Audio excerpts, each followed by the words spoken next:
Okay, I am a pope. Seriously. Saint Pope stands beatifically behind the dais. He just keeps doing his pope gestures, ignoring you. How could someone look so smug without even having a face? The longer you watch him, the more he gets on your nerves. Insult him. You unleash a torrent of insults that would make a sailor blush and a sailor's mother ashamed of a sailor. Saint Pope's eyes narrow. Looks like you finally managed to make him mad enough to fight you. Let's kick his ass. Alright. Saint Pope, he's more like Saint Dope and also Saint Dead. Because now he's dead again. Got the Pope's pelvis. It's never been used. Fancy that. And a fake Pope hat. The audacity! You put an end to Saint Pope's heresy once and for all. Hooray! Anything in the dais? Nope. Okay, so that ends the long-running quest that I have utterly and totally forgotten about, which was the mission here. Was there something else I was thinking of doing? Nope. I guess that does everything here.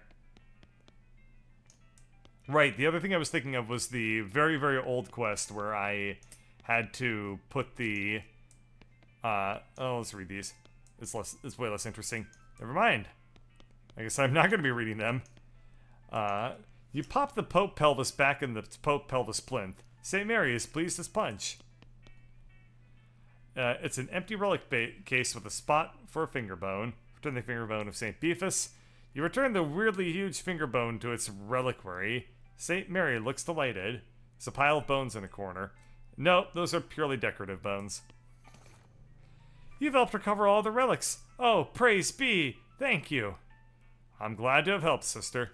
I must reward you for your efforts, though. We don't have much, but these boots look like they might fit you. Silk nun's boots. These boots are none too sturdy, but they look amazing. That's about the best I can do with a desk and an armchair here. Okay, so maximum AP or maximum AP plus 3 Moxie. Plus 3 Moxie, definitely. And that does everything for Submission Hill here. Let's talk to my partner. What do you think we should do next? Any other ideas? Purple grass to the Nun at the Rescue mission. I see. That's a different area. I was at the old mission, but I need to be going here instead. You're having none of these puns. Thank you for that contribution there. Welcome back. Were you able to find the humming cave in the purple grass? Yep, here you go. Alright. Can I buy some medical supplies? That's it? Is that everything? It was just like that one little quest to get like a little bit of EXP? Guess so. Whatever. Works well enough for me. And I think that's all the quests that I have. Yeah. Gary looks pretty low on ideas for side dalliances right now. So let's pop back to the silver plater, now that I have money. And we will attempt to see what I can plate here. What are my options? I can plate that hat you're wearing. People with silver hats get more done. Add 1 to your maximum action points. That's really good. Let's definitely do that one. I'll plate my hat. What else can you plate? I can plate your melee weapon. I don't want to plate the melee weapon. Increase the damage of the equipped melee weapon by 3. Nah, maybe something else. Could plate the pistol, maybe something else. He looks through your pack and mouth. A turnip? That sounds like an interesting challenge. Say, that's a fine looking tongue you got there. I can plate that for you. My actual tongue? The one in my head? Okay, so I can either get a silver plated turnip or a silver plated tongue. I can't afford either, but silver tongue is obviously going to be something that will allow me to... It's going to be a perk, which will allow me to, you know, chat with people more. But I don't have any real big source of money right now. Let's try popping over to the professor's house, though, and see if I can do anything.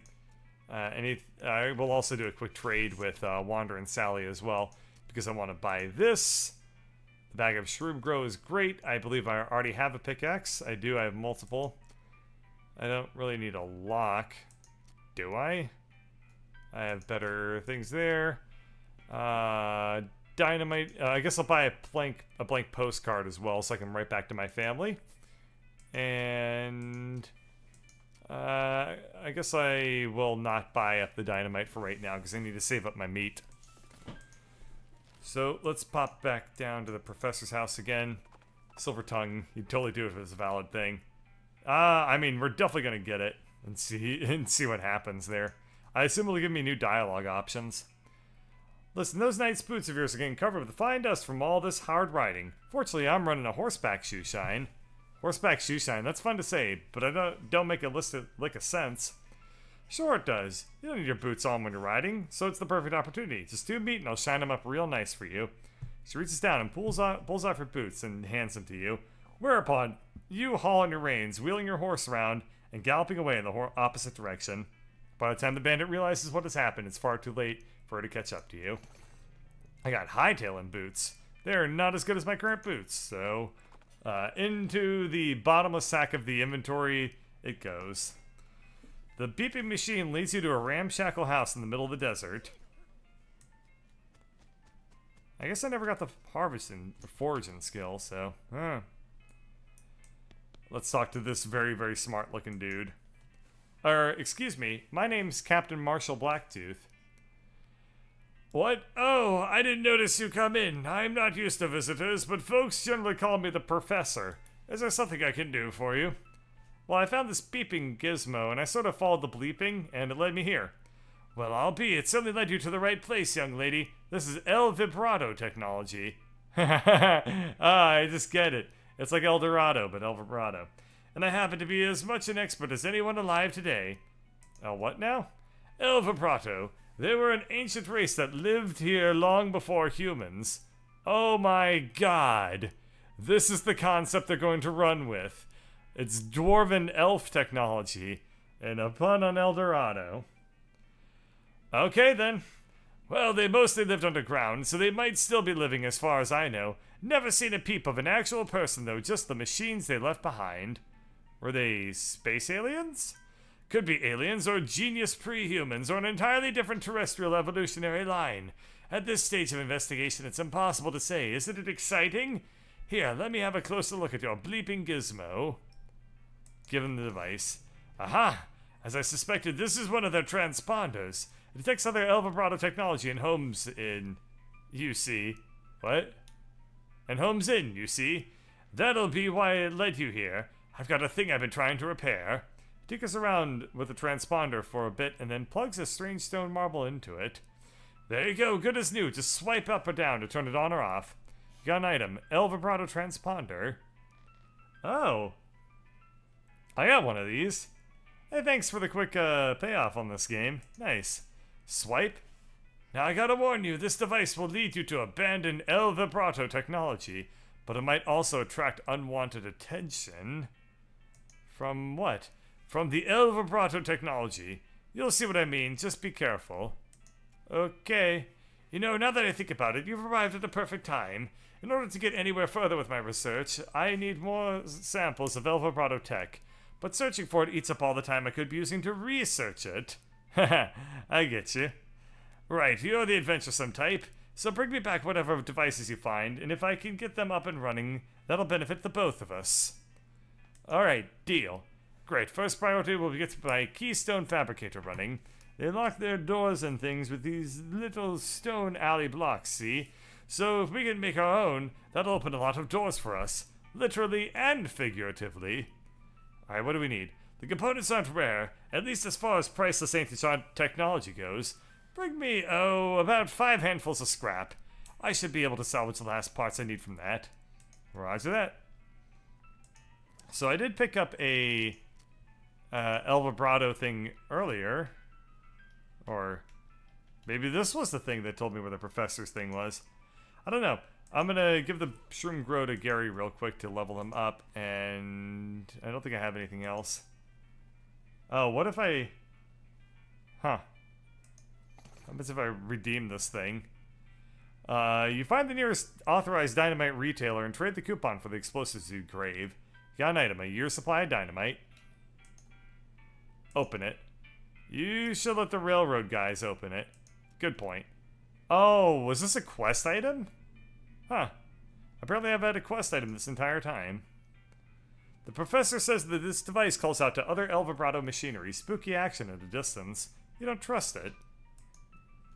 The professor told you how to turn this thing off. Do you want to shut it down? No. Let's keep the El Vibrato on.